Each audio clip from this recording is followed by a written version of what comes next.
Hey, what's good everyone? Hitting my mic here. Back at it with another video. And we have a PSA sub to go through. And I'm pretty excited about this one. Never mind that sleeve, I'm gonna have to switch that out. But this was given to me by a friend to grade on his behalf. But anyways, guys, I know PSA just raised their prices from $18.99 to $24.99.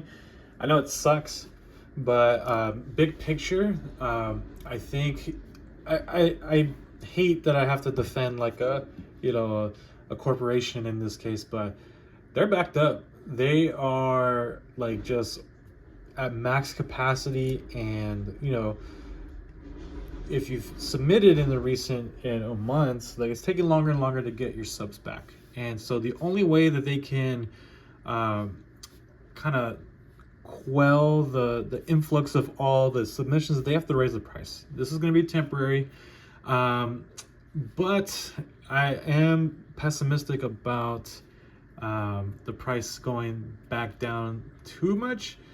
I have a feeling that once PSA settles in, they're able to like get a grip on their submission process and all that. I think they'll go back down eventually to like maybe $20 a card, and it sucks because everything's going up in price, right? It is what it is. I've heard some people talk about like if grading is expensive, that means everything you're grading is also like valuable. So there's give and take with all that. But anyways, guys, let's get into the cards. So this is most of these cards are mine. Usually it's a good mixture of my friends and other people that get in. But this one, I think there's 43 cards, and I believe 37 or 38 of them are mine. A couple of them are my brother-in-law's, and then actually at the barbershop I go to, I feel like I've gotten people into collecting, or I've influenced them in some way. But there's another friend of my barber who works at the barbershop. He had a couple cards to send. So this is his first time grading, and I'll point out which ones are his. But first card we have here is, okay, so this one's a Chinese one. This is the Chinese Scarlet and Violet game promo. So this was, I remember buying this for like $3 sealed. I bought like a handful of them. I graded some, flipped them as a 10. I have like one more left in my binder aside from this. I'm gonna keep that one. This one I'm gonna try to get a 10. Let's see what happens. Yeah, and then so this is my barber friend's Palday and Whooper. So I'll have to switch out the sleeve for that. And then next we have, this is my brother-in-law's. This is a Maridon EX. Next we have, this is also my brother-in-law's. He pulled it. It's funny, man, because he doesn't really know much about Pokemon, but because me and our other brother-in-law, well, I'm into it, and my other brother-in-law is more into Yu-Gi-Oh, but he's familiar with Pokemon. Man, ever since I started like talking about it with them and opening stuff in front of them, like he's gotten really into it. And he bought a bunch of ETBs like in 2024, and all of his ETBs are like way up in price. So like he feels like he's like some kind of expert investor. It's hilarious. But these are some of the pulls, some of the boxes that he opened, and he got some good stuff, including this one. This is also his. I graded this in Japanese, and I got a 9, unfortunately.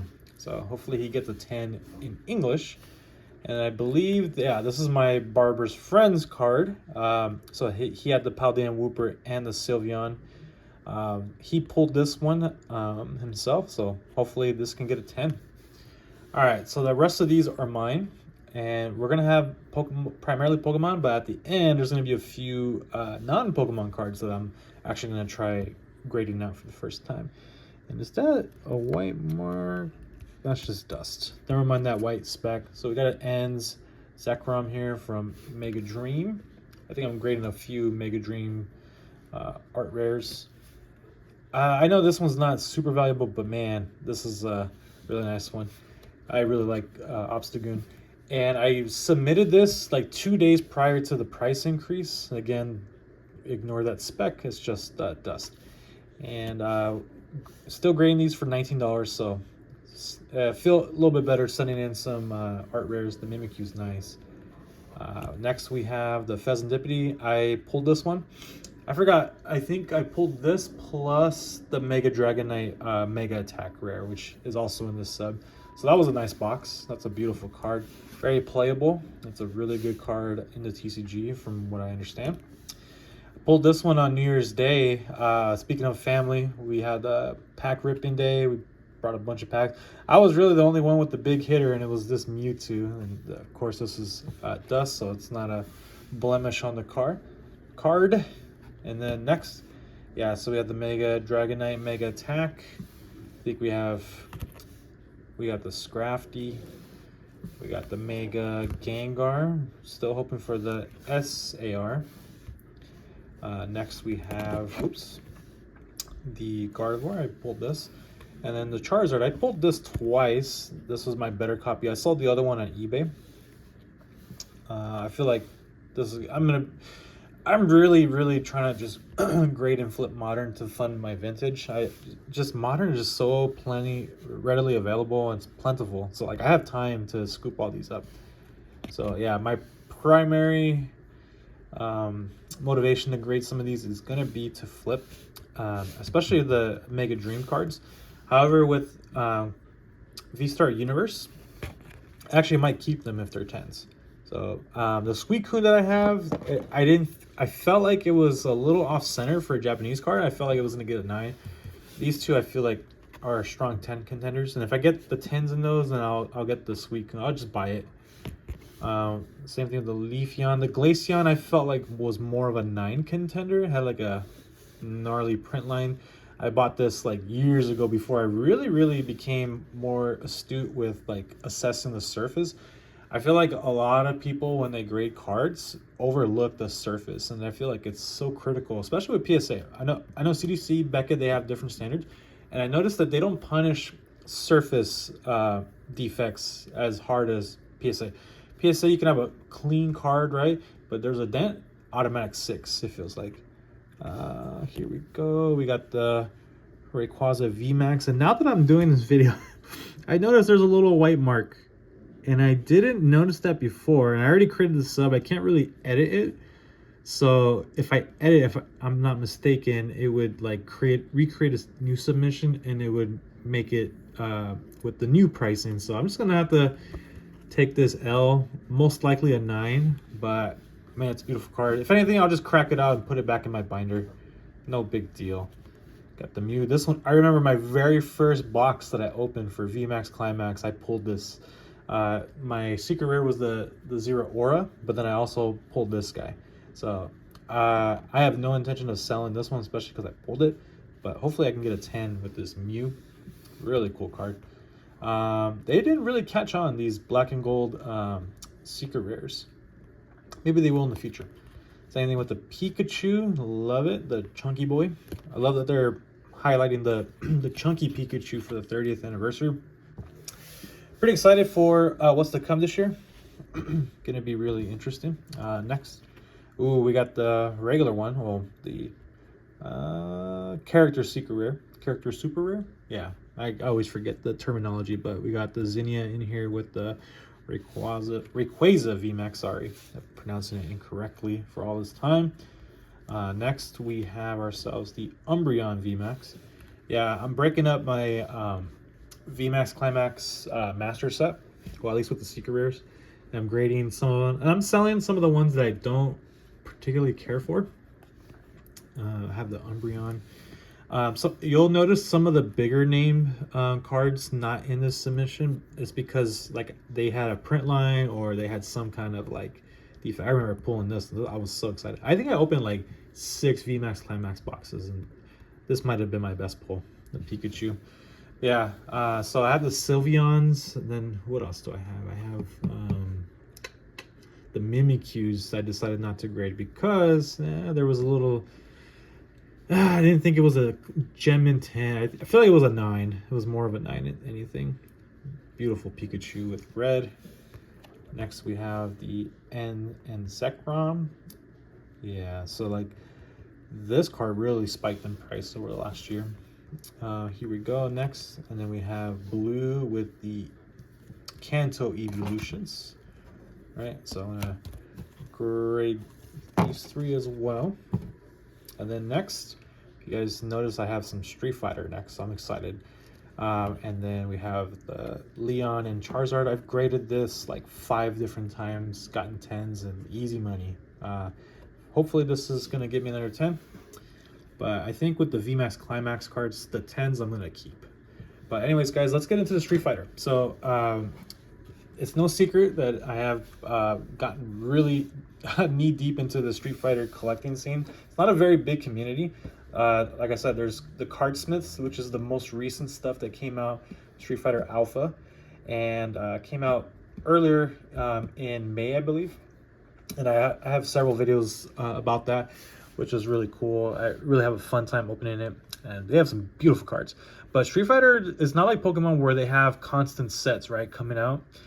And there's a bunch of different companies that have had the license to print cards. And so in the 90s, in the early mid 90s, they had Bandai Cardas, and they had some really cool Street Fighter cards. And they're like, you know, they're little chibi style, distorted features and all that. But I had just opened a sealed box of the Cardass 1995 Street Fighter. I think it's Street Fighter 2 Series 5 of these cards. And so you would get these in vending machines in Japan in the 90s. But I was planning on getting the second one, but somebody snatched it up. So someone beat me to it. I should have got both, but it is what it is. There's 6 different holos, and I got 8 of them. So there's 2 that are not in this list. I just wanted to test these out. But I have a couple extras of these holos, the Prism. So we got Ryu and Ken. So this is, not a lot of people will recognize Ryu without the red headband, but at one point, he fought for a long time without it, and then eventually Ken gives him that, you know, iconic red headband. If you're familiar with the lore a little bit. Next, the back of the cards are pretty cool. Here we go. We have Ryu versus Guile. I'm excited to send this one in. It'd be really nice to get some 10s. Like it is almost impossible to get 10s with these Cardass cards. I think at best case scenario, I think I'm gonna end up getting 8s and 9s. I'm not sure. I have to look more closely at the population reports, but it's very rare to get a 10, especially because they put these boxes without any protection. So like at least with Pokemon, I know we complain about the poor packaging, but they put them in the cellophane wrap. With this was just straight up inside the box with no sleeves or anything, and they were like just jam packed together. They were pretty much bricked, so you could see a little bit of white mark. Speaking of which, I have been also dabbling into Mortal Kombat cards, and I noticed when I opened packs recently, you check out my video about opening Mortal Kombat packs, they're like straight up like massive edge wear on right off the rip. And I looked at there's not a lot of PSA graded copies of them, but there's a few on eBay that I have my eye on. And even though they have a, like, you know, clear whitening on the edges, they're still able to get 9. So I wonder, they definitely have a different standard for trading cards like this. So I'm hoping to get some 9s, maybe surprised and get a 10. That'd be amazing. So just kind of going through this, we have Cammy. This one's not hollow, but I figured this would be a cool one to send. I got M. Bison. It blew my mind that Cammy technically is a clone of M. Bison. M. Bison, if you guys are familiar with the lore, had basically like a squad or a group of like girls that he kidnapped. You know, it's a very difficult topic to talk about. But yeah, he kidnapped a bunch of girls, right, and made them the killer bees. And so he always meant for them to be like, you know, or at least Cammy, for his consciousness to transfer when his body dies, because his psycho power deteriorates his physical body, and it gets crazy. But we have a Chun-Li card. This is really, really nice. Next we have Chun-Li again. This one, the sideways angle where she's doing her signature kick, pretty awesome. Then we have Ken, looking like an absolute Chad. I love the Miami Vice vibes here. Really cool neon retro aesthetic here. Really cool. I'm assuming that's his wife Eliza, or fiance, depending on which timeline of the game we're on. Which is really cool. And then lastly, we have a few Topps cards. I opened up a booster pack of Street Fighter 1993 Topps, and these were pretty mint, so I wanted to give this a chance. Got the Dragon Punch Ryu. This is a really dope artwork. And then we have here a Ryu card. Let's see here. Yeah, this is a portrait card, pretty much. Pretty awesome. Hopefully this can get a 9 or a 10. And then lastly, I'm excited to show this one. And it wasn't showing up in the registry when I was trying to upload this. So hopefully PSA is able to grade it. They've graded other cards from this set. It's 1998 All Capcom World. And look how awesome this card is. I love this. I think there's like a small little dent, I think in the middle or maybe in the back.